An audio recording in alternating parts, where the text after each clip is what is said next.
Charette à Potton, bonsoir. Un juge a condamné le propriétaire des chiens et la municipalité à verser 535 000 $ à la victime et son conjoint.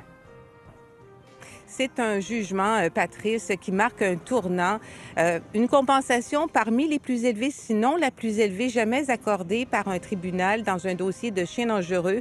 Vous l'avez évoqué, Dominique Allain, après l'attaque qu'elle a subie par les chiens d'Alan Burns, a dû subir 13 opérations qui ont été nécessaires, 12 mois de réadaptation, 22 mois de suivi psychologique. Elle dit souffrir encore aujourd'hui de douleurs chroniques.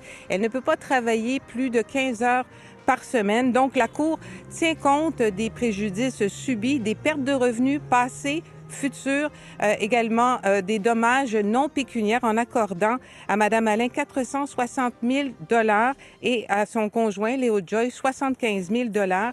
Le couple, aujourd'hui, qui préférait laisser le soin à leur avocat de commenter ce jugement, le voici. C'est un jugement très important.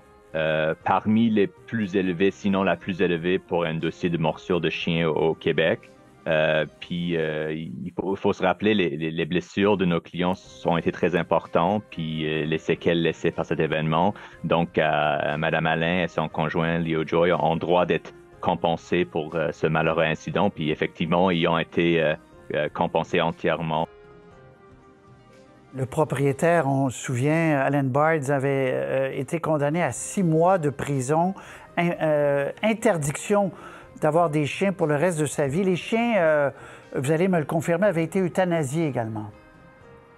Tout à fait. Et il est clair pour le tribunal que les chiens d'Alan Burns étaient agressifs, dangereux, que la ville de Potton, la municipalité de Potton le savait ou aurait dû le savoir compte tenu d'incidents avec les mêmes chiens dans les mois, les années qui ont précédé l'attaque qu'a subie Dominique Allain.